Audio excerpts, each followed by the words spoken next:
தமிழ் சினிமாவின் அடுத்த கட்டம். சினிமா என்னைக்கு வந்துச்சோ அன்னையிலிருந்தே அடுத்த கட்டம் என்ன அப்படின்றத தான் நம்ம எல்லாருமே பேசிட்டு இருக்கிறோம்.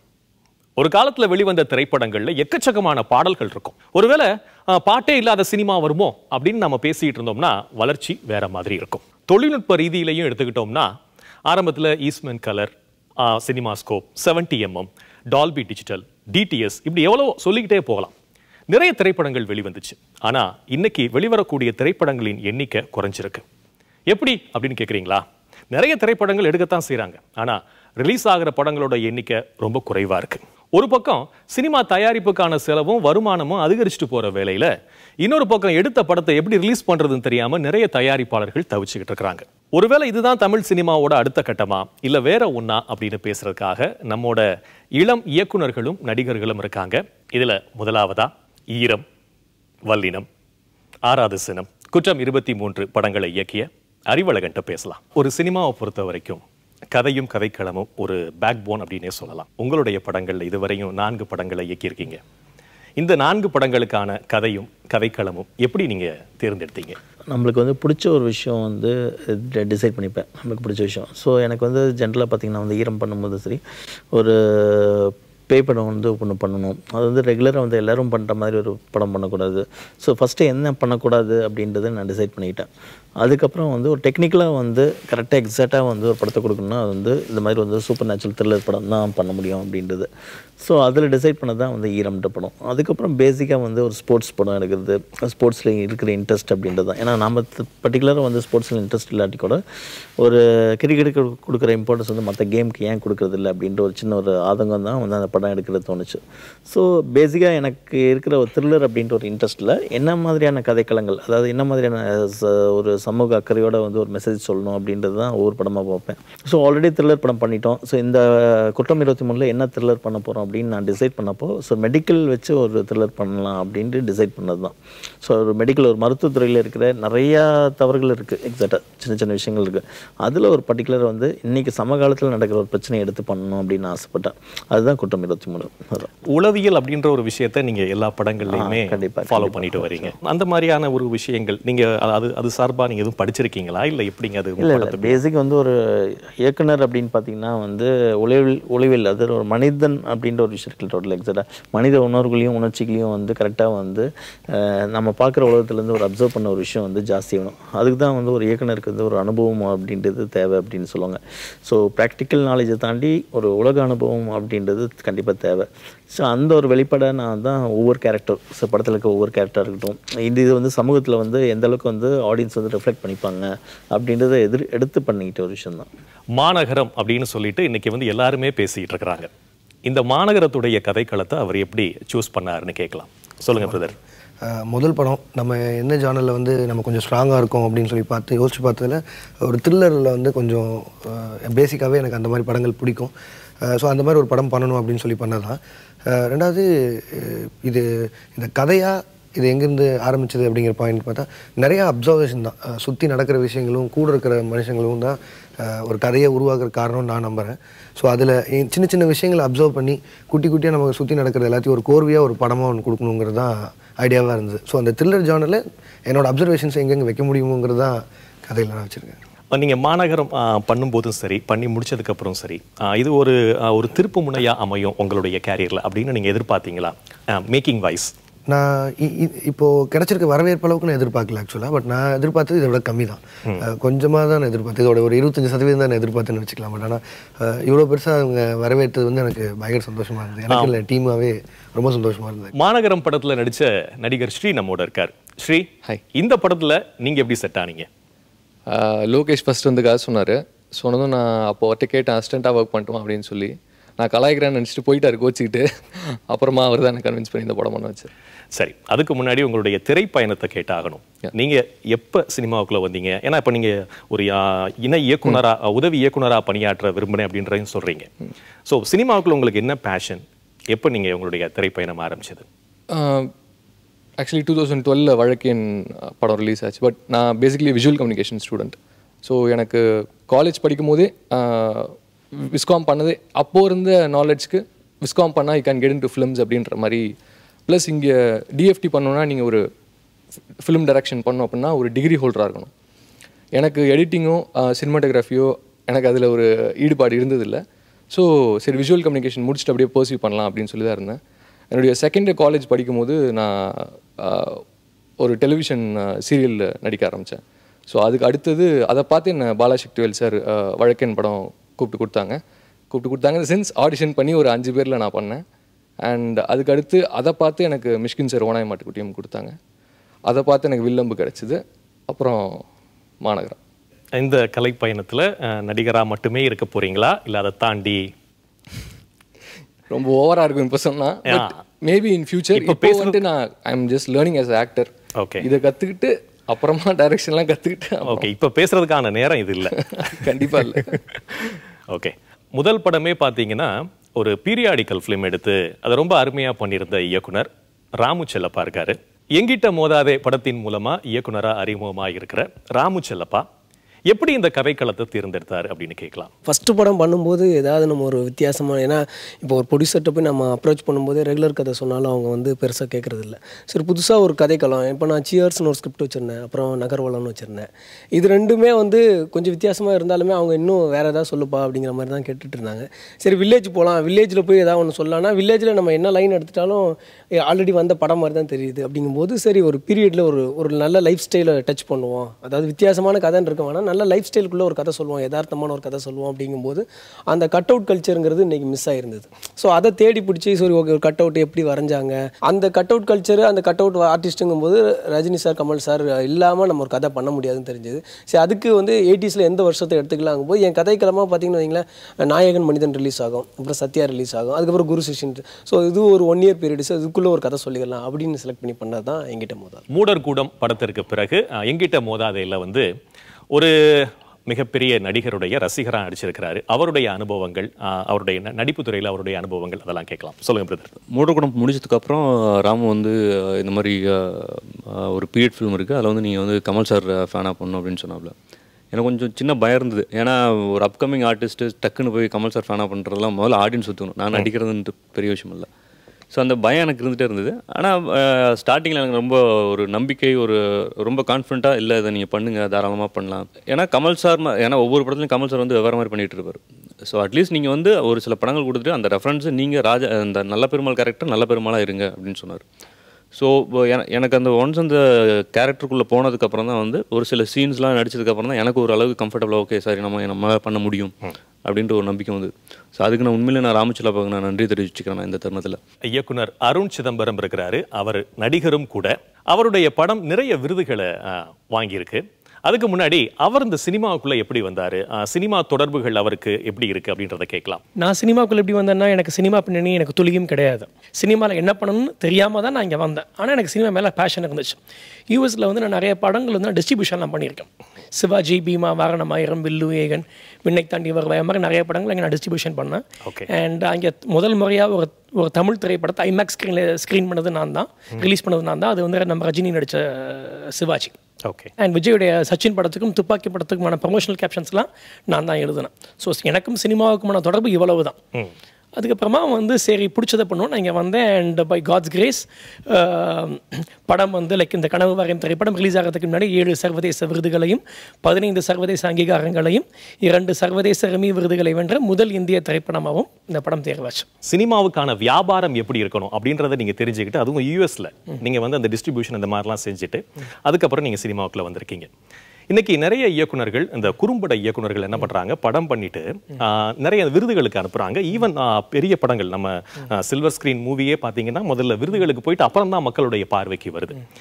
இன்னைக்கு புதுசா வரக்கூடிய இயக்குனர்களுக்கு நீங்க இந்த விருதுகள் சார்ந்த அந்த தகவல்கள் அது எந்த அளவுக்கு அவங்களுக்கு பயனுள்ள வகையில் இருக்கும், அதை நீங்க ஷேர் பண்ணிக்கலாம். அதாவது எப்படி நம்மளுடைய அவார்ட்ஸ்க்கு நம்ம படத்தை அனுப்புறது, அந்த மாதிரியான விஷயங்கள். இல்லை, இப்போ எல்லாமே இப்போ ஓப்பன் சோர்ஸாக இருக்குது. இப்போது இதுக்கு முன்னாடி பார்த்தீங்கன்னா வந்து நான் வந்து இந்த விருதுகளுக்கு அனுப்பும்போது நான் தெரிஞ்சுக்கிட்ட விஷயம் என்ன அப்படின்னு பார்த்தீங்கன்னா, நம்ம ஊரில் உலக சினிமான்னு சொல்கிறோம். எது உலக சினிமா அப்படின்னு பார்த்தீங்கன்னா உள்ளூர் சினிமா தான் உலக சினிமா. இப்போ வந்து நாங்கள் நிறைய ஃபிலிம் ஃபெஸ்டிவல்ஸ் போகும்போது அங்கே நிறைய வகையான படங்கள் பார்க்குறோம். அவங்க நம்ம இந்திய திரைப்படங்களை பார்த்து அவங்க சொல்கிறது ஒரே ஒரு விஷயம் தான். என்ன சொல்கிறாங்கன்னு பார்த்தீங்கன்னா, உங்கள் படங்களை பார்த்து உங்கள் வாழ்க்கை முறையை நாங்கள் தெரிஞ்சுக்கிறோம், இந்தியாவை நாங்கள் தெரிஞ்சுக்கிறோம், இந்த கல்ச்சரை நாங்கள் தெரிஞ்சுக்கிறோம் தான் அவங்க சொல்கிறாங்க. அப்போ அவங்க பார்க்க விரும்புகிற விஷயங்கள் அதுதான். அண்ட் வந்து இப்போ முன்னாடி நம்ம விருதுகளுக்கு நம்ம அனுப்பாமல் இருந்திருக்கலாம். இப்போ வந்து இப்போ எல்லாமே ஓப்பன் சோர்ஸாக இருக்குது. இப்போ நீங்கள் கூகுள் இப்போ யாம் இருக்க பயமேன்னு சொல்லுவாங்க, ஆனால் வந்து கூகுள் இருக்க பயமே தான். இப்போ அப்படி இருக்க சுச்சுவேஷனில் வந்து நீங்கள் ஆன்லைனில் உங்களுக்கு எல்லாமே இருக்குது. ஸோ என்னென்ன ஃபிலிம் ஃபெஸ்டிவல்ஸ் இருக்குது, என்னென்ன வந்து லைக் ப்ரெஸ்டீஜியஸான ஃபிலிம் ஃபெஸ்டிவல்ஸ் வந்து இப்போ என்னென்ன, அதோடைய க்ரைட்டீரியா என்ன, அண்ட் அதோடைய ரெப்யூட்டேஷன் என்ன, அண்ட் ஃபிலிம் ஃபெஸ்டிவல்ஸுக்கு நிறைய எல்லா ஃபெஸ்டிவல்ஸுக்குமே இந்த ரெவ்யூஸ்ன்னு வந்து ஒன்று இருக்கும். அப்போ அந்த ரிவ்யூஸ் படித்து பார்க்கும்போது நமக்கு வந்து அந்த ஃபிலிம் ஃபெஸ்டிவல் வந்து நல்ல ஃபெஸ்டிவலாக இல்லையா எல்லாமே இருக்குது. ஸோ அதை நம்ம பார்த்து அசஸ் பண்ணிக்கிறது தான். ஸோ இது எல்லாமே நானாக கற்றுக்கிட்டது தான், எனக்கு யாரும் சொல்லித்தரல. அண்ட் இப்போ இருக்கிற இளைஞர்களுக்கு எதுவும் சொல்லித்தர வேண்டிய அவசியமும் கிடையாது.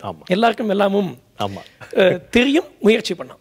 விஜய், ஆக்சுவலாக அருண் சொல்லும்போது சொன்னாப்ல உலக சினிமான்றது ஒன்றும் கிடையாது, உள்ளூர் சினிமா தான். உங்களுடைய கலாச்சாரம் என்னன்னு பார்க்கறதுக்கு நாங்கள் காத்திருக்கோம் அப்படின்னு வெளிநாடுகளில் சொல்கிறாங்க அப்படின்னாங்க.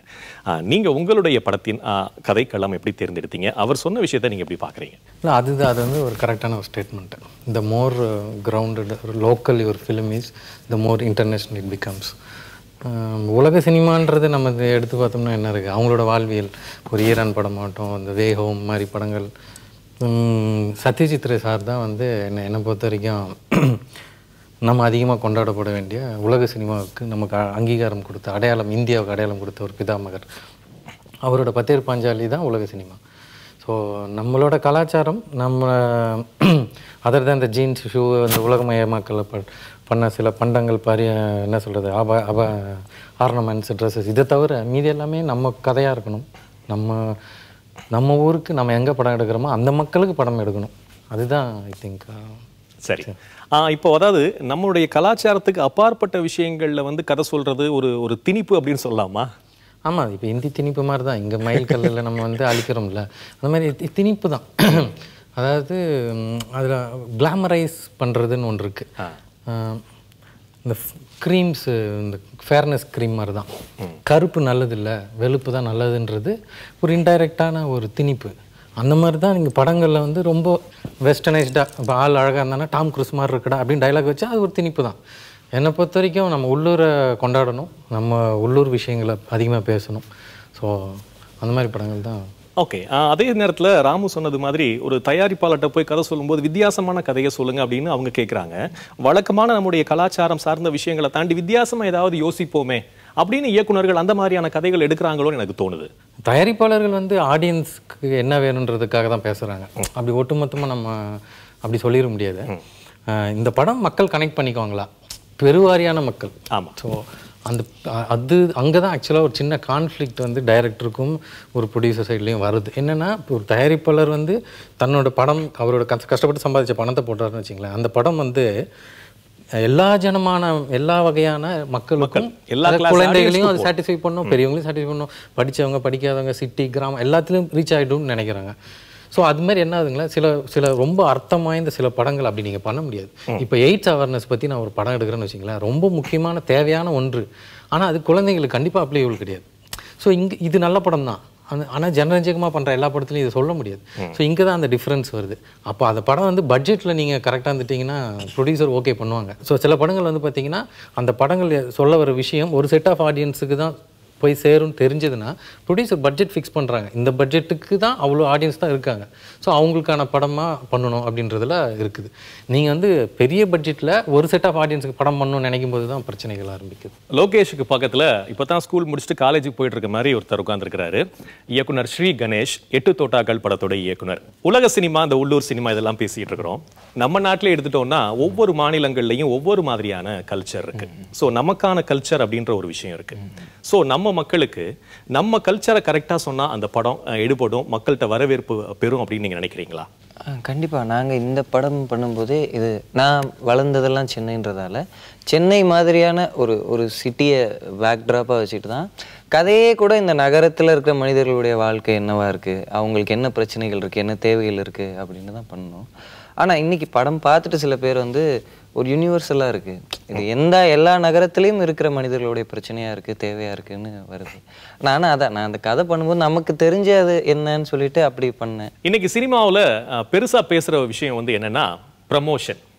ஒரு படத்தை எவ்வளவோ மெனக்கெட்டு பணம்லாம் போட்டு எடுத்து முடித்தாலும் அதுக்கப்புறம் அந்த படத்தை ரிலீஸ் பண்ணுறதுக்கு முன்னாடி முதல்ல அதை ரசிகர்கள்ட்ட, மக்கள்கிட்ட கொண்டு போய் சேர்க்கணும். இந்த ப்ரமோஷன் சைடில் இவங்களுக்கு என்ன மாதிரியான எக்ஸ்பீரியன்ஸ் கிடைச்சிருக்கு அப்படின்றத கேட்கலாம். நீங்கள் சாதாரண வந்து ஒரு திடீர்னு ஒரு பஸ் ஸ்டாண்டில் நிற்கிறீங்க. எக்ஸாக்டாக நீங்கள் வந்து கரூர் பஸ் ஸ்டாண்டில் நின்றுட்டு வந்து திடீர்னு வந்து திருச்சிக்கு வந்து பஸ் ஏறணும் அப்படின்னு பார்த்தா கூட நம்மளுக்கு வந்து அடுத்த பஸ்ஸில் போகலாம் அப்படின்னு ஒரு விஷயம் டிசைட் பண்ணால் கூட அவங்க வந்து ஒரு சவுண்ட் போட்டு வந்து திருச்சி அப்படின்னு சொல்லும்போது தான் வந்து நம்மளுக்கு வந்து ஒரு சின்ன ஆசிலேஷனே வரும். ஓகே, நம்ம வந்து சரி அடுத்து வந்து ஒரு ப்ரைவேட் பஸ்ஸில் போகலாம் அப்படின்னு யோசிக்கும் போது டக்குன்னு வந்து ஓகே இந்த பஸ்லேயே போயிடலாம் அப்படின்னு ஒரு டக்குன்னு ஒரு மைண்ட் வந்து ஒரு டெசிஷன் எடுக்கும். எக்ஸாக்டாக ஏன்னா நம்மளுக்கு டெஸ்டினேஷன் வந்து திருச்சி தான் எக்ஸாக்டாக. ஆனால் வந்து இந்த பஸ்ஸில் வந்து போயிடலாம் அப்படின்னு சொல்லிட்டு நம்ம டக்குன்னு டிசைட் பண்ணுவோம். ஸோ ஒரு டெஸ்டினேஷன் வந்து கிளியராக இருந்தாலும் நம்மளுக்கு வந்து ஒரு பஸ்ஸை சூஸ் பண்ணுறதுலேயே வந்து அவங்க வந்து ஒரு கண்டக்டர் வந்து எடுத்து வந்து அத்தனை வாட்டி சொல்லும்போது தான் நம்மளுக்கு வந்து டக்குன்னு ஒரு மைண்ட் செட் ஆகுது. ஸோ அப்படி இருக்கும்போது படம் அப்படின்போது நம்மளுக்கு வந்து ஆடியன்ஸ்க்கு வந்து ஒரு நல்ல படம் பார்க்கணும். எக்ஸாக்டாக இன்றைக்கி இருக்க சினாரியோவில் வந்து பார்த்திங்கன்னா வந்து ஒரு நல்ல படத்துக்கே வந்து ஒரு ப்ரொமோஷன் வந்து தேவைப்படுது. அது ஏன்னா வந்து இன்றைக்கி வந்து பாக்ஸ் ஆஃபீஸ் அப்படின்றது நிலைமை மாறிச்சு. அன்றைக்கி வந்து ஒரு படங்கள் வந்து 100 நாள் அப்படின்னு ஓடும்போது லிமிடெட் தேட்டர்ஸ்னு ஒரு படம் வந்து ரீச் ஆகிருக்கு, செகண்ட் வீக் பிக்கப் ஆயிடுச்சு, தேர்ட் வீக் பிக்கப் ஆயிடுச்சு அப்படின்னு வந்து அந்த டைம் ஸ்பேஸ் இருந்துச்சு.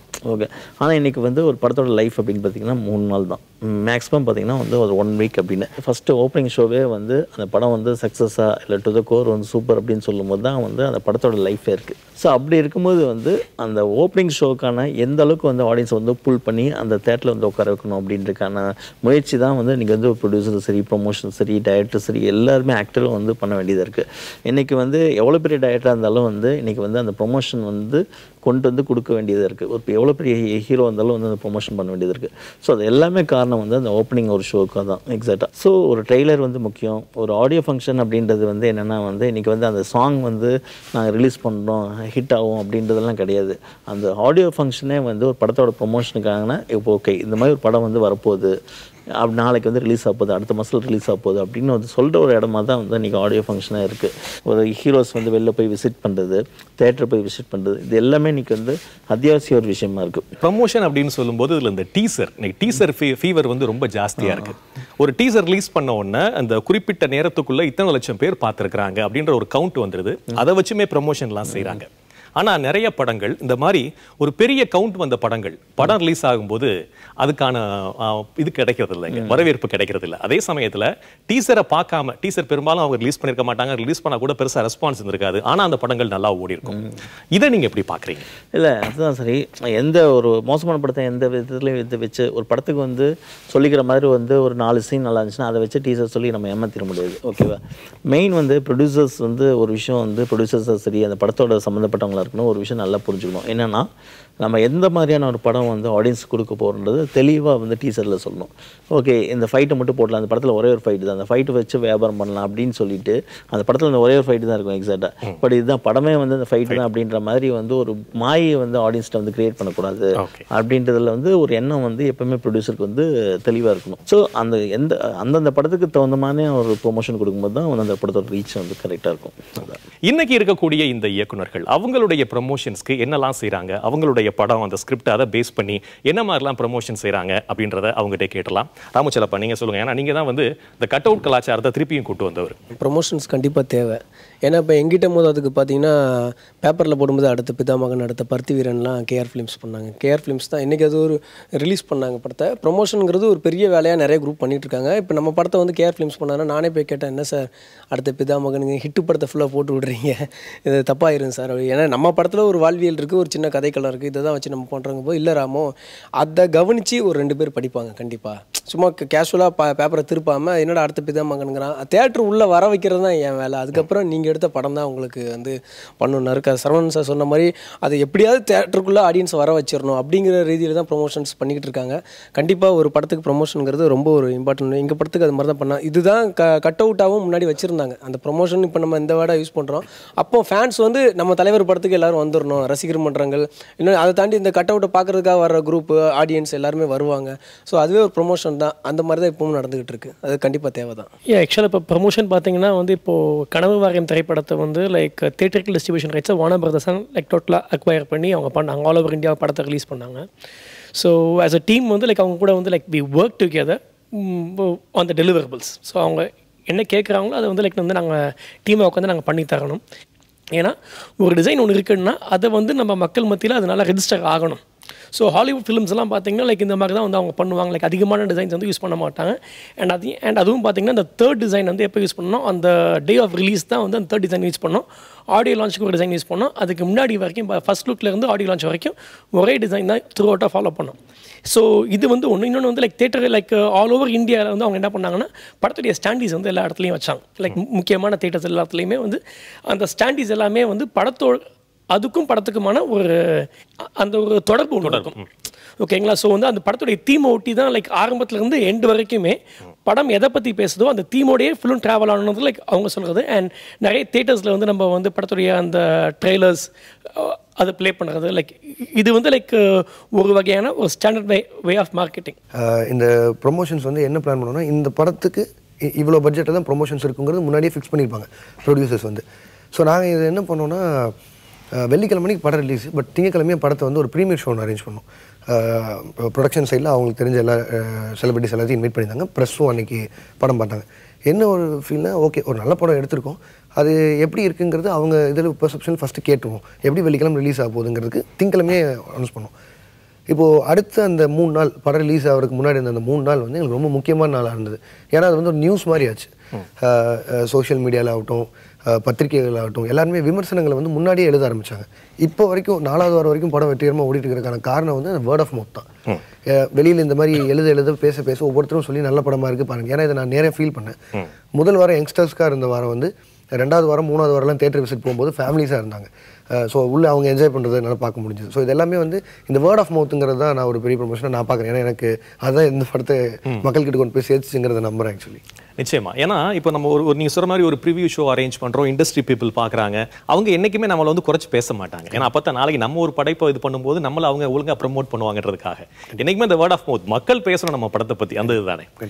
சார், நீங்கள் வந்து உங்களுடைய படங்களில் அந்த வேர்ட் ஆஃப் மவுத் அப்படின்ற ஒரு விஷயம், அட் த சேம் டைம் கிரிட்டிக்ஸோட ரிவ்யூ, இது ரெண்டையும் நீங்கள் எப்படி பார்க்குறீங்க? ஃபஸ்ட்டு வந்து ப்ரெஷ் ஷோ அப்படின்றது ரொம்ப முக்கியம். Total exact. ஏன்னா வந்து இன்றைக்கி வந்து படங்களில் வந்து ஏன்னா ஒரு ஆடியன்ஸ் வந்து ஒரு கிரிட்டிக்ஸ் வந்து பொய் பேசுகிறாங்களா இல்லை உண்மை பேசுகிறாங்களா அப்படின்றது பப்ளிக் வந்து கண்டுபிடிச்சிடுவாங்க. எக்ஸாக்டாக அது வந்து ஒரு லெவலில் தாண்டி நம்ம போக முடியாது. ஸோ அதுக்கான மதிப்பும் வந்து அவங்க வந்து குறைஞ்சிரும். எக்ஸாக்டாக. ஸோ நான் பார்க்கும்போது வேர்ட் ஆஃப் மவுத் அப்படின்றது எந்த அளவுக்கு பாசிட்டிவ்னா, ஒரு ப்ரொமோஷன் ஒரு படத்தோட ப்ரொமோஷன் வந்து நான் சொன்ன மாதிரி வந்து அந்த ஃபஸ்ட்டு ஷோ கொண்டு வந்துட்டோம்னா அதுக்கப்புறம் அந்த படத்தை எடுத்துகிட்டு போகிறது வந்து ஃபுல் அண்ட் ஃபுல் வந்து அந்த ஆடியன்ஸ் வந்து பப்ளிக் தான். ஸோ அவங்கள யாருமே வந்து தடுக்க முடியாது. ஸோ இன்றைக்கி வந்து குற்றம் 23 வந்து ஒரு ஃபேமிலிக்கான ஒரு படம், ஒரு லேடிஸ் சென்டிமெண்ட்டுக்கான ஒரு படம் அப்படின்றது அந்த 2வது வாரம் 3வது வாரம் எல்லாத்தையுமே வந்து எடுத்துகிட்டு போனது வந்து அந்த ஃபேமிலி ஆடியன்ஸ் தான். ஸோ அதுக்கு மெயின் காரணம் அப்படின்றது பார்த்திங்கன்னா அந்த வேர்ட் ஆஃப் மவுத்து. என்ன ஒரே ஒரு சின்ன டிஃப்ரென்ஸ் என்னென்னா, அன்றைக்கி வந்து ப்ரொமோஷன் தேவையில்லை, இன்றைக்கி ப்ரொமோஷன் தேவை. அன்றைக்கி வந்து ஒரு படத்தில் வந்துட்டு ஒரு 20 வருஷத்துக்கு முன்னாடி வந்து ஒரு படத்தில் வந்து சாங் நல்லா இருந்தாவே வந்து படம் ஹிட்டு.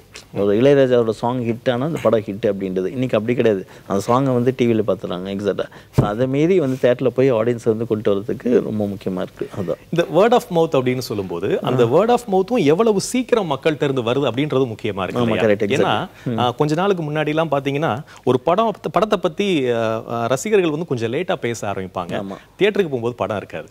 அந்த மாதிரியான சில குற்றச்சாட்டுகள். அதுக்கு தான் அந்த இடத்த வந்து ஃபாஸ்ட்டாக எடுத்துகிட்டு போகிறது தான் வந்து இன்றைக்கி வந்து அந்த ஃபேஸ்புக்காக இருக்கட்டும், ட்விட்டராக இருக்கட்டும், அந்த மாதிரி விஷயங்கள், ஊடகங்களாக இருக்கட்டும். ஸோ இந்த விஷயம், அதாவது ஒரு படம் வந்திருக்கு அப்படின்றதுக்கு நமக்கு வந்து டிவி மீடியா போதும். ஓகேவா? அந்த படம் நல்லா இருக்கா இல்லையான்றது வந்து உடனே வந்து டிசைட் பண்ணுறதுக்கு நீங்கள் சொன்ன அந்த வேகம் அப்படின்றதுல அது வந்து இன்றைக்கி இருக்க சோஷியல் மீடியா எடுத்துகிட்டு போகுது. அதுதான். உரியடியை பொறுத்த வரையில் நீங்கள் எப்படி, உங்களுக்கான அனுபவம் எப்படி இருந்தது? பெரிய நடிகர்கள் படத்துக்கே பயங்கரமாக தேவைப்படுது. பெரிய நடிகர்னால் பெரிய ரீச் இருக்கிற நடிகர்களுக்கு. ஸோ இப்போ உரியடி மாதிரி வந்து ஒரு எல்லாமே புதுசு, டைரக்டர், ஆக்டர் எல்லாமே புதுசுன்னும் போது கண்டென்ட்டு மேலே நம்பிக்கை இருக்கும்போது அந்த கண்டென்ட்டு வந்து வேர்ட் ஆஃப் மவுத்தில் மக்கள்கிட்ட போய் சேர்ற வரைக்கும் அந்த ட்ராவல் இருக்குங்களா, ஒரு 3 டேஸோ ஒரு 2 டேஸோ 4 டேஸோ அது வரைக்கும் தேட்டரில் இருக்கணும். அந்த வேர்ட் ஆஃப் மவுத் போய் சேர்றதுக்கு அது தேட்டரில் இருக்கணும். அதுக்கு வந்து இப்படி ஒரு படம் ஓடுது, இந்த படம் நல்லா இருக்குது, மக்கள் வருவாங்கன்ற நம்பிக்கையை வந்து டிஸ்ட்ரிபியூட்டர்ஸ்க்கும் தேட்டர் ஓனர்ஸ்க்கும் கொடுக்கறதுக்கு விளம்பரம் நல்லா செய்ய வேண்டியிருக்கு. ப்ரெஸ் ஷோன்றது வந்து நீங்கள் எவ்வளோ சீக்கிரம் முன்னாடி போகிறீங்களோ அந்தளவுக்கு கான்ஃபிடன்ஸ் காட்ட சொல்கிறோம்ல. இப்போ எக்ஸாம்பிள் வந்து பார்த்தீங்கன்னா மாநகரம், ஐ திங்க் திங்கக்கிழமையே அவங்க வந்து ப்ரெஸ் ஷோ போட்டாங்க. போட்டதுக்கப்புறம் ஒரு சில ரிவ்யூஸ் இருப்பாங்க, டாப் மோஸ்ட் ரிவ்யூஸ், பயாஸ்டு இல்லாமல் ரிவ்யூஸ் பண்ணுவாங்க இல்லைங்களா, அவங்களோட ரிவ்யூஸ் வந்து இட் வாஸ் லைக் ஓவர்வெல்மிங், ரொம்ப நல்லா ரிவ்யூஸ் கொடுத்தது. ஸோ அப்போ நான் வந்து வழக்கமாக 4வது நாள் 5வது நாள் படம் பார்க்குறவன் முதல் நாள் படம் பார்க்கணும்னு தோணுச்சு. அதே தான் 8 தோட்டாக்கள் இவங்க ஸ்ரீ கணேஷோட படத்துக்கும். ஸோ நம்ம அந்த ப்ரெஷோன்றது வந்து இன்றைக்கி வந்து ஒரு எசென்ஷியலான ஒரு மேட்டர் ஆயிடுச்சு. அதுக்கப்புறம் அந்த வேர்ட் ஆஃப் மவுத் வந்து ஆட்டோமேட்டிக்காக உங்களுக்கு வந்து போயிடுது. ஒரு துப்பாக்கியில் 6 தோட்டாக்கள் தானே இருக்கும், அது என்ன 8 தோட்டாக்கள், அதை மட்டும் சொல்லிடுங்களேன். இல்லை, அது பழைய மாடல் துப்பாக்கி. அது இப்போ போலீஸ்ல இருக்கிற கன்ல அப்டேட் வந்துருச்சு, 14 வரைக்கும் லோட் பண்ண. ஓ சரி சரி சரி. அதாவது நீங்க இப்பதான் வந்து முதல் படி எடுத்து வச்சிருக்கீங்க சினிமாவில். இந்த இதுல வந்து உங்களுடைய அனுபவம் எப்படி இருக்கு? ஆக்சுவலாக நாங்கள் இந்த படத்துக்கு டைட்டில் வச்சதுலேருந்தே அந்த 8 தோட்டாக்கள்ன்றதே அது மக்களுக்கு அதுக்கு என்ன மாதிரி படம்னு க்ளீனாக சொல்லிடும் அப்படின்னு சொல்லிட்டு நிறைய பேர் என்கிட்ட சொன்னாங்க, அவங்க டைட்டில் வந்து ஈஸியாக மனசில் பதிஞ்சிருச்சிங்க அப்படின்னு சொல்லிட்டு. ஸோ அதே மாதிரி நாங்கள் அந்த ஃபர்ஸ்ட் லுக் ஆகட்டும், அந்த படத்தோட டீசர் ட்ரெய்லர் எல்லாமே ரொம்ப கவனமாக இருந்தோம். ஏன்னா அதுதான் நம்ம படத்தை பற்றி மக்களுக்கு ஒரு இம்ப்ரெஷன் க்ரியேட் பண்ணும் அப்படின்னு சொல்லிட்டு. ஸோ அது எல்லாமே இந்த படத்துக்கு உண்மையாக இருக்கணும், இது இந்த மாதிரி படம்னு கரெக்டாக மக்கள்கிட்ட கொண்டு போய் சேர்த்தணும். ஸோ அதனால் இந்த படம் என்னன்னு இதை வச்சு நம்ம இதை சரியாக ப்ரமோஷன் பண்ணாதான் இதுக்கான ஆடியன்ஸ் உள்ளே வருவாங்க அப்படின்னு சொல்லிட்டு. அப்புறம் இன்னொரு விஷயம், நாங்கள் படத்தை எழுதும்போதும் சரி எடுக்கும்போதும் சரி, இந்த படம் வந்து முதல் நாள் நிறைய பேர் வந்து பார்க்கக்கூடிய ஒரு படம் இல்லை. ஒரு தேட்டருக்கு ஒரு 10-20 பேர் தான் இருப்பாங்க. அப்போ எது அதுக்கப்புறமா கொஞ்சமாவது மக்கள்கிட்ட கொண்டு போய் சேருமா, வேர்ட் ஆஃப் மவுத்து, ப்ரெஸ் இந்த படத்தை பற்றி என்ன எழுதுறாங்க அப்படின்னு சொல்லிட்டு. ஸோ அதனால் படத்துக்கு 3 நாள் முன்னாடியே, ரிலீஸ்க்கு 3 நாள் முன்னாடியே ப்ரெஸ் ஷோ போட்டோம். நாங்கள் திரைக்கதை எழுதும்போதும் சரி எடுக்கும்போதும் சரி, இப்போ இந்த விஷயங்கள்லாம் வச்சா ப்ரெஸ் ஒரு பத்திரிக்கை எழுதும்போது இதை மைனஸாக சொல்லுவாங்கன்னா அதை வைக்கக்கூடாது, தேவையில்லாத ஒரு பாடல் காட்சி. ஆக்சுவலாக ஒரு பாட்டை ஷூட் பண்ணிட்டு கூட அப்புறம் எடிட்டில் வெட்டிட்டோம். ஏன்னா அது கண்டிப்பாக அது எழுதும்போது ஒரு நல்ல படம்னு எழுதும்போது இந்த விஷயம் தடுக்குமே அப்படின்னு சொல்லிட்டு. ஸோ இது எல்லாமே நாங்கள் இந்த ப்ரொமோஷனுக்கு. தமிழ் சினிமாவை பொறுத்தவரையில் ஹீரோக்களுக்காக இயக்குனர்களா, இயக்குனர்களுக்காக ஹீரோக்களா அப்படின்ற ஒரு விவாதம் போயிட்டே இருக்கு. இதுல நீங்க தான் வந்து ஒன்றுக்கும் மேற்பட்ட ஹீரோக்களை வச்சு படம் பண்ணிருக்கீங்க உங்களுடைய 4 படங்கள்ல. சில இயக்குனர்கள் அவங்களே ஹீரோவா நடிச்சிருக்காங்க, அதனால அவங்ககிட்ட நான் அப்புறம் கேட்கிறேன். முதல்ல நீங்க வந்து இதை பத்தி நீங்க என்ன நினைக்கிறீங்க? வெளிப்படையா வந்து பொய்டிக் ஜட்ஜ் ஒரு இதுவாக சொல்லணும் பார்த்தீங்கன்னா வந்து ஒரு சினிமா அப்படின்றது ஒரு இயக்குனர் அப்படின்றது ஒரு மீடியம் அப்படின்னு சொல்லுவாங்க எக்ஸாக்டாக ஒரு கிராமராக சொல்லும்போது. ஆனால் இன்றைக்கி வந்து சினிமா அப்படின்னு பார்த்தீங்கன்னா 2 பேர்த்தோட பயணத்துலேயும் தான் இருக்குது அப்படின்னு நான் சொல்லுவேன். எதை வச்சு சொல்கிறேன்னா வந்து ஒரு குறிப்பிட்ட ஒரு பட்ஜெட்டு, இந்த படம் வந்து இந்த ஆடியன்ஸை போய் சேர்ந்தால் போதும் அப்படின்னு சொல்லும்போது, இந்த கண்டென்ட் ஸ்ட்ராங்காக இருக்குது அப்படின்னு சொல்லும்போது நம்மளுக்கு வந்து அந்த படத்தோட கதை மேலே உள்ள நம்பிக்கையில் வந்து நம்மளுக்கு வந்து அந்த கதையை மட்டும் நம்பினா போதும். ஸோ ஒரு ஹீரோ அப்படின்றது எங்கே நம்மளுக்கு தேவைப்படுறதுன்னா, ஒரு பர்டிகுலர் ஒரு கதையை வந்து ஒரு விரிவாக ரொம்ப வைடாக வந்து இந்த கதையை வந்து இந்த மெசேஜ் வந்து எடுத்துகிட்டு போகணும், ஆடியன்ஸ்கிட்ட ரொம்ப வந்து பரவாயில்ல எடுத்துகிட்டு போகணும், அதுக்கு வந்து இந்த படத்தோட பட்ஜெட் வந்து இவ்வளோ தேவைப்படுது அப்படின்னு சொல்லும்போது நம்ம கண்டிப்பாக வந்து ஒரு ஹீரோ அப்படின்றது நமக்கு தேவைப்படுது. ஸோ சினிமான்றது ஒரு இயக்குனர் கையிலேயே இருக்குது, அதே நேரத்தில் வந்து அந்த விஷயத்தை சரியாக எடுத்துகிட்டு போகிறதுல வந்து ஒரு ஹீரோ கையில் இருக்குது அப்படின்னு தான். விஜயகுமார், இப்போ உங்கள் படத்தை பொறுத்த வரைக்கும் நீங்கள் எப்படி இந்த கதையை இது வேறு நடிகர்கள்ட்ட சொன்னீங்களா? அந்த நடிகர்கள் இந்த கதைக்கு பெரிய ரெஸ்பான்ஸ் கொடுக்காதனால நீங்களே ஹீரோ வானீங்களா, இல்லை இந்த கதைக்கு நம்ம தான் சரியாக இருப்போம்னு நடிச்சிட்டிங்களா? இந்த கிளீஷேவான அந்த ஆன்சர் கிடையாது, எல்லாத்தையும் சொன்னதுலாம் கிடையாது. உண்மை என்னென்னா, எனக்கு வந்து ஒரு ப்ரொடக்ஷன் கம்பெனி எப்படி இருக்குன்னு தெரியாது, ஆஃபீஸ் எப்படி இருக்குன்னு தெரியாது, அதெல்லாம் யாரையும் பார்த்தது கிடையாது. நம்ம கதை எழுதும்போது வந்து ஃபஸ்ட்டு நான் சினிமாட்டோகிராஃபி பண்ணணும்னு நினச்சேன். யூஎஸில் உட்காந்து எழுதுனது. போனவுடனே அங்கே சினிமாட்டோகிராஃபி கோர்ஸ் இருக்கான்னு தேடினேன், அங்கே இல்லை.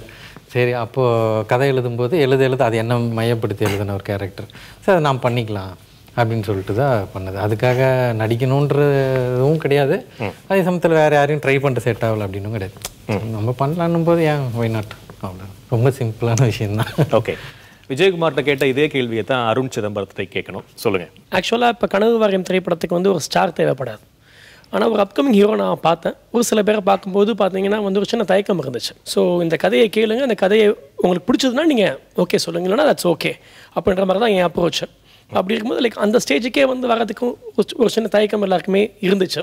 அண்ட் அதனால வந்து சரி, அண்ட் நான் ப்ராஜெக்ட் ஆரம்பிக்கிறதுக்கு ரொம்ப டிலே ஆகிட்டே இருந்துச்சு. அப்போ நிறைய பேர் சொன்னாங்க வந்து பேசாமல் நீயே நடிக்கலாமே அப்படின்னாங்க. ஸோ அதுக்காக தான் வந்து ஓகே சரி நம்ம நடிக்கக்கூடாது அப்படின்றது தான். இன்னொன்று பார்த்தீங்கன்னா, இந்த படத்துடைய ஹீரோ கேரக்டர் யாருனாலும் நடிக்கலாம், யார் நடித்தாலும் இந்த கேரக்டர் ஏற்றுப்பாங்க, ஏன்னா இந்த ஸ்கிரிப்ட் ரொம்ப ஸ்ட்ராங். அவ்வளோதான். ராமு, நீங்கள் சொல்லுங்கள். ரொம்ப ஸ்ட்ராங்கான ஒரு கதை, பீரியட் ஃபிலிம் வேறு. ஸோ இந்த கதையை எடுத்துகிட்டு வரும்போது இதுக்கு வந்து நட்டியையும் ராஜாஜியையும் நீங்கள் எப்படி சூஸ் பண்ணீங்க? இந்த கதை நான் எழுதி முடித்த உடனே பார்த்தீங்கன்னா, சரி நம்ம இந்த கருத்துக்கு பண்ணல, ஸ்கிரிப்ட் முடிச்சிட்டோம், யார்கிட்டயே கேட்கலாங்கும் போது எனக்கு வந்து நான் ஆல்ரெடி சசிகுமார் சார் ப்ரொடக்ஷனில் பசங்கான ஒரு ப்ராடக்ட் பண்ணேன். அப்போ அவங்க டீம் ஏன்னா அவங்க தான் சுப்பிரமணியபுரம் பண்ணியிருக்காங்க. நான் சொன்னேன், சார் எனக்கு ஒரு டைம் இந்த ஸ்கிரிப்டை படிச்சுட்டு எனக்கு ரிவ்யூ கொடுங்க, ஏதாவது இம்ப்ரூவைஸ் பண்ண முடியுமா, இல்லை இது உள்ளே வந்து பீரியடுக்கான விஷயம் தப்பாக சொல்லியிருக்கேன் அந்த மாதிரி எதுவும் அது மாதிரி சொல்லும்போது கதை படிச்சுட்டு அவங்க ரொம்ப நல்லது கேஸ்டிங் யார் பண்ண போகிறேன்னு எனக்கு எந்த ஐடியாவும் இல்லை சார், நான் ரஜினி ஃபேன் ஒரு கமல் ஃபேன் அப்படி தான் எழுதி வச்சிருக்கிறேன் அப்படிங்கும்போது நட்டி சாரை ரெஃபர் பண்ணது வந்து சசிகுமார் சார் தான். அப்புறம் தான் போய் சொன்னேன். ஏன்னா இப்போ வந்து நான் சதுரங்க வேட்டை மட்டும்தான் சாரோட படம் பார்த்துருந்தேன், அதுக்கு முன்னாடியும் பார்க்கல, நான் அதுக்கப்புறம் பார்க்கல. அப்போ நான் சதுரங்க வேட்டையில் அவரோட ஆட்டிடியூடு எனக்கு ரொம்ப பிடிச்சிருந்தது. அவரோட இப்போ நடித்த படங்கள் எல்லாமே சரி பார்க்கலாம் அப்படிங்கும்போது திரும்ப போட்டு போகும்போது நாளை இந்த மாதிரி படங்கள் எல்லாம் ரிவ்யூலாம் கொடுத்தது பார்த்தீங்கன்னா ரஜினி சார் மாதிரி இருக்கிறாரு அப்படிங்கும்போது சரி ஈஸியாக ஆடியன்ஸ் கனெக்ட் பண்ணுறதுக்கு ஒரு நல்ல ஒரு ஹீரோவாக இருப்பார் அப்படின்னு சொல்லிட்டு தான் நான் போய் நட்டி சார்ட்ட சொன்னோன்னு அவருக்கும் பிடிச்சது ரஜினி சார் ஃபேனாக நடிக்கிறது அப்படின்னு சொல்லி போனேன். ராஜாஜி வந்து எனக்கு மூடர்கோடம் முடிஞ்சோடனே தெரியும். மூடர்கோடம் டைமில் நான் நவீன் கூட பேசிகிட்டு இருக்கும்போது ராஜாஜி எனக்கு பழக்கம் தான். அப்போ ராஜாஜிட்ட சொன்னேன், கமல் ஃபேனாக பண்ணணும், உங்களுக்கு அந்த ஒரு ஃபஸ்ட்டு உங்களுக்கு அந்த மாதிரி ஒரு ஐடியா இருக்கா அப்படின்னு சொல்லும்போது இல்லை நான் என்னென்னாலும் பண்ணுறேன் அப்படின்னு சொன்னார். எனக்கு அந்த காக்கி சட்டை படத்தில் வந்து கமல் சார் வர லுக்கில் தான் ராஜாஜி ஃபீல் ஆனார். சரி அந்த மாதிரி ஒரு ஃபேவராக இருப்பான்னு தான் நான் ராஜாஜியை கமெண்ட் பண்ணேன். மாநகரம் படத்துடைய இயக்குனர் லோகேஷ் கனகராஜிட்ட கேட்கறதுக்கு முன்னாடி அந்த படத்தில் வந்து எப்படி ஸ்ரீ செட் ஆனார் அப்படின்றத முதல்ல அவர்கிட்ட கேட்டலாம். உங்களுக்கான ஸ்கோப் எப்படி இருந்தது படத்தில்? ஏன்னா நீங்கள் மட்டுமே ஹீரோ இல்லை இல்லையா அந்த படத்தில், அதனால கேட்குறேன். ஒரு என்செம்பிள் காஸ்ட் தான் இந்த படம்.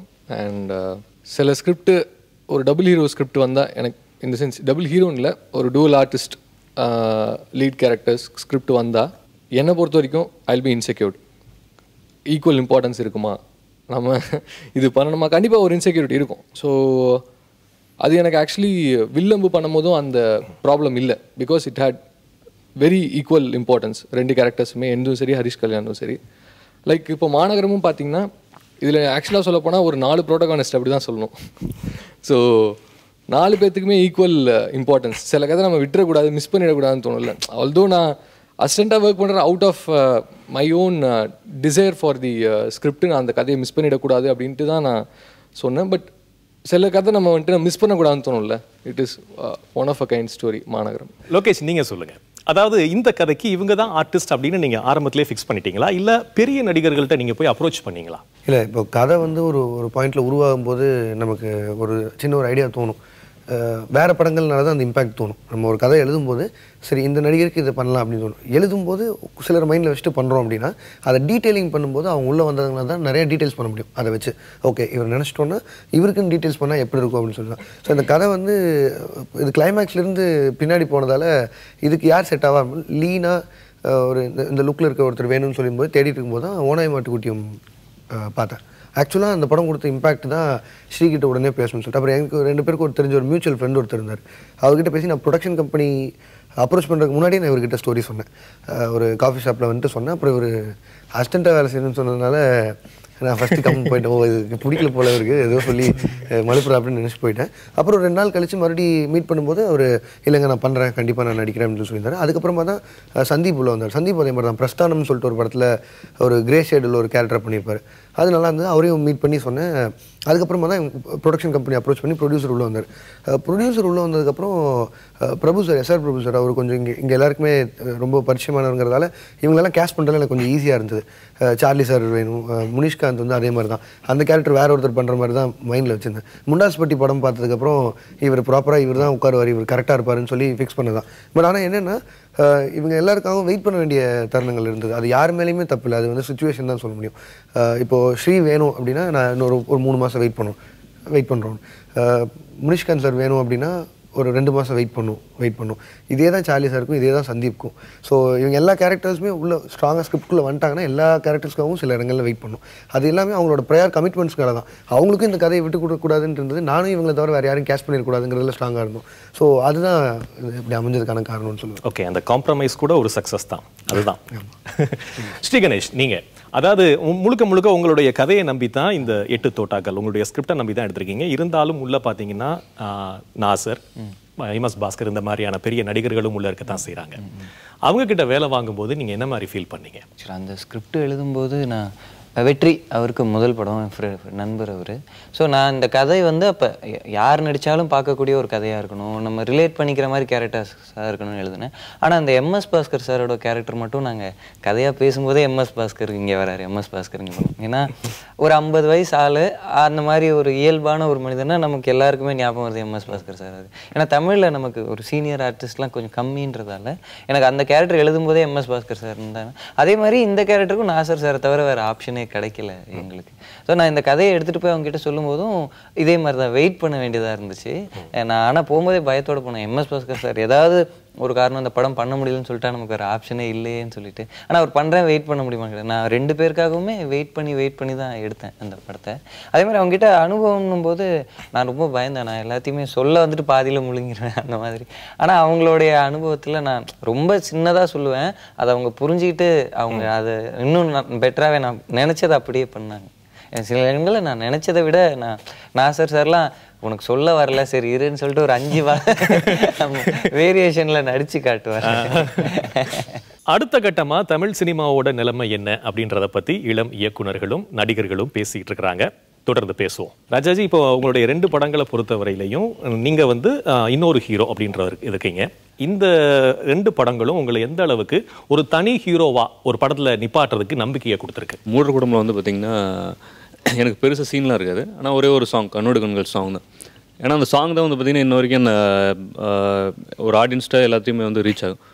இந்த படம் வந்து பார்த்திங்கன்னா இதில் வந்து நான் ஒரு கமல் சார் ஃபேன் அப்படின்றதுனால செகண்ட் ஹீரோ தான். என்னதான் இருந்தாலும் நட்டி சாருக்கு உண்டான போர்ஷன் வந்து இதில் கொஞ்சம் ஜாஸ்தியாகவே இருக்கும்.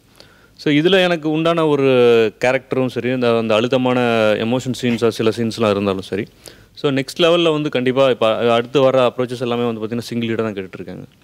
ஸோ கண்டிப்பாக இந்த 2 படங்கள் மூலியமாகவும் அடுத்து நான் பண்ணுறது வந்து கண்டிப்பாக சிங்கிள் லீடாக நான் பண்ணுன்ற நம்பிக்கை இருக்குது. அருண் சிதம்பரம், அடுத்து உங்ககிட்ட ஒரு கேள்வி. இது கொஞ்சம் டெக்னாலஜி ஓரியன்டாக இருக்கிறதுனால தமிழ் சினிமாவோட அடுத்த கட்ட வளர்ச்சி என்னவா இருக்கும்னு நினைக்கிறீங்க? இல்லை, மெயின் இப்போ டெக்னாலஜி வந்து லைக் எல்லா இடத்துலையுமே வந்து உங்களுக்கு வந்துட்டு இருக்கு. ஸோ இப்போ வந்து லைக் ஃபிலிம் மேக்கிங் வந்து இப்போ முன்ன அளவுக்கு வந்து உங்களுக்கு வந்து லைக் எல்லாமே வந்து இப்போ ரொம்ப எக்ஸ்பென்சிவ் கிடையாது. இப்போ படம் பண்ணணும்னு நீங்கள் முடிவு பண்ணிட்டீங்கன்னா யார் வேணாலும் இங்கே படம் பண்ணலாம். இப்போது அதுக்கான ஒரு பெரிய அனுபவம் உங்களுக்கு அவசியம் வேணும்னா இப்போ அதாவது நீங்கள் யார்கிட்ட நீங்கள் அசோசியேட்டாக ஒர்க் பண்ணி தான் படம் பண்ணணுன்ற மாதிரி முன்னாடி இருந்துச்சு. இப்போ அது தேவை கிடையாது. ஏன்னா இப்போ எல்லாமே ஓப்பன் சோர்ஸ். ஸோ டெக்னாலஜினா வந்து உங்களுக்கு டே பை டே உங்களுக்கு வந்துட்டு தான் இருக்கும். இங்கே மெயின் என்னென்னா ஸ்கிரிப்ட் தான். ஸோ எல்லாமே பார்த்தீங்கன்னா லைக் ஃபிலிம் மேக்கிங் ஸ்டைல் தான் வந்து என் பாயிண்ட் ஆஃப் வியூவில் வந்து லைக் முக்கியம். அண்ட் மெயினாக வந்து த ஸ்கிரிப்ட். நீங்கள் சொல்லுங்கள் லோகேஷ், சினிமாவோட அடுத்த கட்ட வளர்ச்சி எப்படி இருக்குன்னு நினைக்கிறீங்க? கண்டென்ட்டு தான் நானும் மெயினாக சொல்லுவேன். ஏன்னா அந்த கண்டென்ட்டை ப்ராப்பராக கொண்டு போய் சேர்க்கறதுக்கான ஹெல்ப்பை தான் ஒரு ஆடானாக தான் டெக்னாலஜி இருக்கணுமே ஒழிஞ்சு ஒரு மேக்கிங்கை நம்பியும் ஒரு டெக்னாலஜி நம்பியும் மட்டும் எந்த காரணத்துலேயும் ஒரு படம் இருந்துடக்கூடாதுங்கிறது நான் ஸ்ட்ராங்காக நம்புவேன். ஏன்னா கண்டென்ட் மட்டுமே அது அந்த ஸ்க்ரீன் பிளேவும் ஒரு கதையும் இந்த மக்கள்கிட்ட இப்படி கொண்டு போய் சேர்க்கணும் அப்படிங்கிறத டெக்னிக்கலாக அவங்கள என்ஹான்ஸ் பண்ணுறதுக்கு என்னென்ன பண்ணுங்கிறத யோசிக்கலாமே ஒழிஞ்சு இதை வச்சுட்டு இதை ப்ரையாராக வச்சுட்டு இதை முழுமையாக நம்பி ஒரு படத்தை எடுக்கிறது தப்புங்கிறது தான் நான் ஆக்சுவலாக நம்புவேன். ஏன்னா இவர் சொன்ன மாதிரி சினிமா வந்து இன்றைக்கி எப்படி வேணால் பண்ணிடலாம், டிஜிட்டலைஸ் ஆகிடுச்சு அப்படிங்கும்போது அது ஈஸி அப்படின்னு நம்பி வரவங்களுக்கு நான் ஒன்றே ஒன்று சொல்லுவேன், அது ஈஸி இல்லை. டிஜிட்டல் ஆகிடுச்சே ஒழிய அதுக்கு அந்த டிஜிட்டல் ஆகிடுச்சுங்கிற அந்த இதை வச்சுட்டு ஒரு படம் பண்ணிடலாமா அப்படின்னா இல்லை, அது கண்டென்ட்டுங்கிறது ஒன்று இருக்குது. அந்த கண்டென்ட்டை எவ்வளோ தூரம் நம்ம டெக்னிக்கலாக மாற்றலாம் அப்படிங்கிறது தான் நம்ம பார்க்கணும். ஸோ நான் அது அடுத்த கட்டமாகவும் சரி எப்பவுமே சரி கண்டென்ட் ஸ்ட்ராங்காகவே எல்லோரும் எழுதினா தான் நல்ல சினிமா வளருங்கிறத நான் நம்புகிறேன். அதாவது எப்படின்னா வந்து ஒரு கண்டென்ட் எந்தளவுக்கு ஸ்ட்ராங் அப்படின்னு பார்த்தீங்கன்னா வந்து இன்றைக்கி வந்து சினிமா வந்து டெக்னாலஜியாக வந்து இயக்குனர் கையில் வந்துருச்சு. அன்றைக்கி வந்து ஒரு கேமராமேன் மட்டுமே பார்க்கக்கூடிய ஒரு வியூ ஃபைண்டர் வந்து இன்றைக்கி வந்து மானிட்டர் மூலமாக வந்து பார்க்குறோம். ஸோ எப்போ வந்து மானிட்டர் மூலமாக போகும்போது அப்போவே வந்து அந்த கண்ட்ரோல் வந்து இயக்குனர் கையில் இருக்குது. ஒரு விஷயத்தை வந்து தெளிவாக வந்து என்ன படம் வந்து நம்ம வந்து எடுக்கிறோம் அப்படின்றத தெளிவாக வந்து பார்க்க முடியுது. ஒரு எடிட்டிங்லேயும் வந்து அன்றைக்கி வந்து எடிட்டர் கையில் மட்டும் வந்து ஒரு எடிட்டிங் வந்து இன்றைக்கி ஆவிட் எடிட்டிங் வந்துச்சு. நாளைக்கு வந்து ஒரு டிஐயும் வந்து எல்லாமே வந்து ஒரு இயக்குனருக்கு வந்து ஹெல்ப் பண்ணுற ஒரு மீடியமாக தான் வந்து இன்றைக்கி வந்து சினிமா மாறிடுச்சு.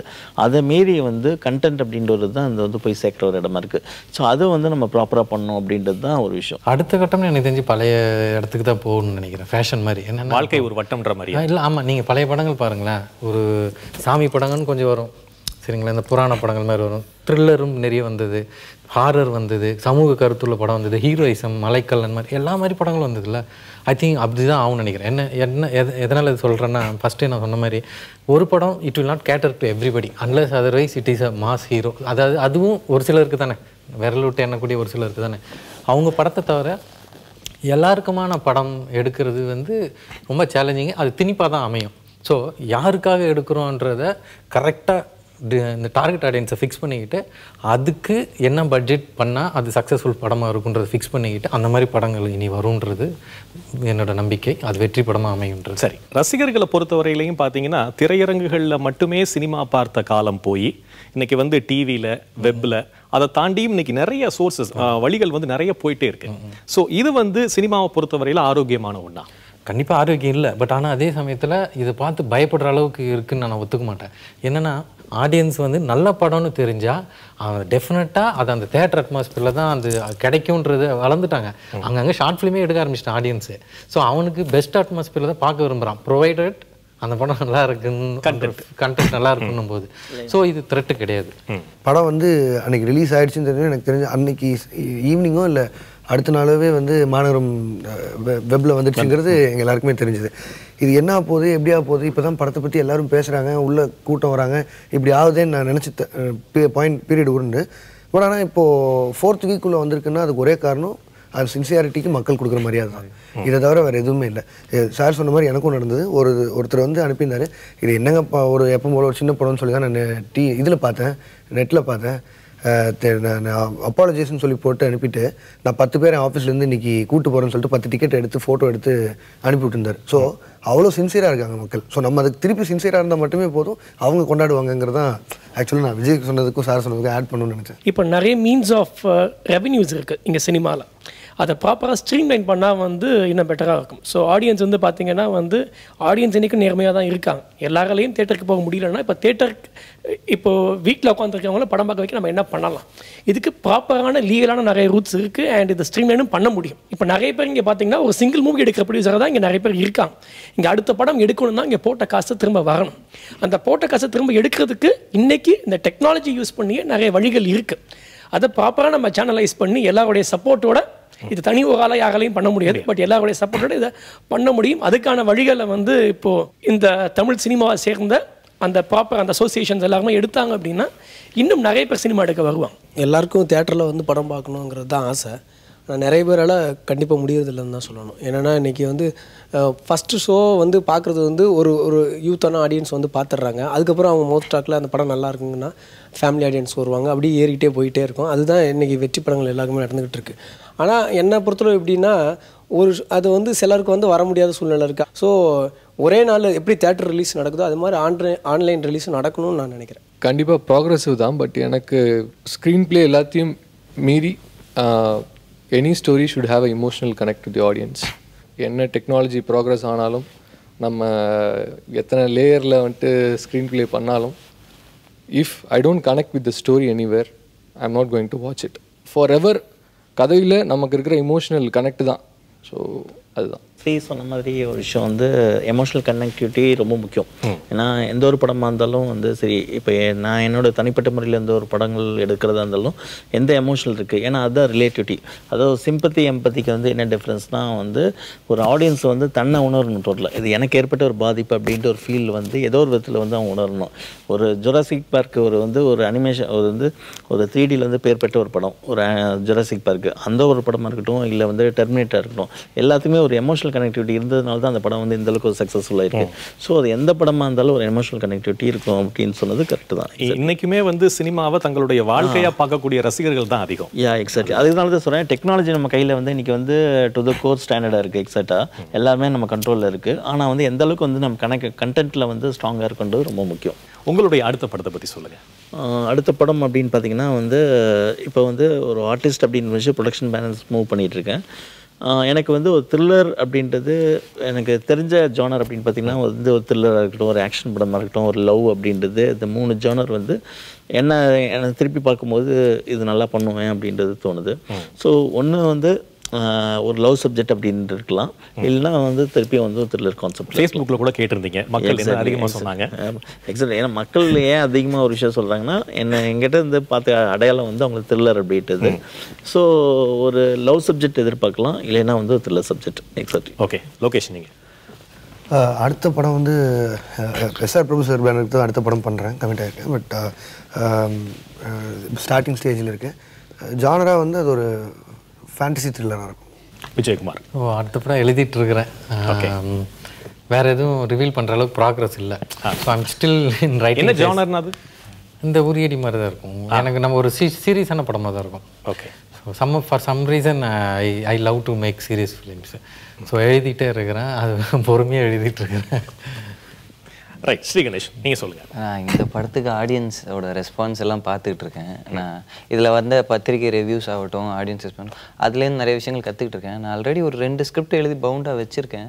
பட் இப்போ எனக்கு இந்த படம் பண்ண அனுபவங்கள், இதில் வந்த புரிதல்கள்லாம் வச்சு அதை கொஞ்சம் ஒர்க் பண்ணலான்னு இருக்கேன். உங்களை வந்து எந்த மாதிரியான இயக்குனரா மக்கள் எதிர்பார்க்கறாங்க அப்படின்னு தெரிஞ்சுக்கிட்டு அடுத்த படைப்பு அப்படித்தானே? இந்த சீன் கொஞ்சம் நல்லா இருந்திருக்கலாம் அப்படின்லாம் சில வரும்போது அப்போ அதையெல்லாம் கற்றுக்கிட்டு அடுத்த இதில் போகணும். எனக்கு வந்து ஒரு லைவ்ல ஒரு என்ன வேணால் சொல்லலாங்கிற ஒரு விஷயம் தான். லைவ்ல ஒரு சின்ன ஒரு காமெடி, ஒரு கேரக்டர் எப்படி ஒரு ஊருக்குள்ளே என்ன மாதிரி ஒரு காமெடி பண்ணிட்டு அவங்க ஒரு பிரச்சனையில் மாட்டுறாங்கிற மாதிரி தான் ஒரு யதார்த்தமான ஒரு லைஃப் ஸ்டைல் படம் தான் பண்ணுறோம். ஏன் ஒரு புதிய கதைக்களத்தில் ஒரு படம் பண்ணுறேன். சரி. அந்த ஒர்க் போயிட்டுருக்கு ஆக்சுவலாக. ஓகே. ஸோ ஏற்கனவே ஆக்சுவலாக வந்து இன்னொரு ஸ்கிரிப்ட் ஒன்று பண்ணி வச்சுருக்கேன் ரெடியாக. பட் வந்து அது ரொம்ப ஹை பட்ஜெட் ஆகுது. சரி. ஸோ அதனால் வந்து லைக் கொஞ்சம் கம்மியாக பண்ணலாம் அப்படின்றதுனால வேறு ப்ரொடியூசரை தேடுறீங்களோ? அது ரொம்ப ஹை பட்ஜெட்டு. ஸோ அதான் வேறு எதுவும் கிடையாது. ஸோ அதனால் வந்து like but I am working on another one. அதுவும் வந்து லைக் கொஞ்சம் புதுசாக தான் இருக்கும். ஸ்ரீ, உங்களுடைய அடுத்த ப்ராஜெக்ட்ஸ்? எல்லாமே it's very early now. So எல்லாமே ஐம் லிசனிங் டு ஸ்கிரிப்ட்ஸ், கொஞ்சம் டைம் ஆகும். ராஜாஜி. அடுத்து வந்து கொளஞ்சி, சேம் மூடர்குடம் நவீனுடைய banner, white shade of banner. Moodar Koodam associate Saravan Dhanram Saravanan வந்து இந்த படத்தை இயக்கியிருக்காரு. ஸோ கொளிஞ்சி வந்து பார்த்திங்கன்னா ஒரு பக்கா ஒரு வாழ்வியல் சம்மந்தப்பட்ட கதைக்களம் கொண்ட படம். கண்டிப்பாக எல்லா ஆடியன்ஸுக்கும் பிடிக்குன்ற நம்பிக்கை இருக்குது. தமிழ் சினிமாவோட அடுத்த கட்ட வளர்ச்சியை பற்றி இளம் இயக்குனர்கள், நடிகர்கள் அவங்களுடைய கருத்துக்களை ரொம்ப வெளிப்படையாக பேசினாங்க. அவங்களுக்கு புதுயுகம் தொலைக்காட்சி சார்பாகவும் நேயர்களாகிய உங்களுடைய சார்பாகவும் நன்றிகளை தெரிவித்துக் கொள்கிறோம். அதே நேரத்தில் அவங்களுக்கும் உங்கள் எல்லாருக்குமே இனிய தமிழ் புத்தாண்டு நல்வாழ்த்துக்கள். நன்றி, வணக்கம்.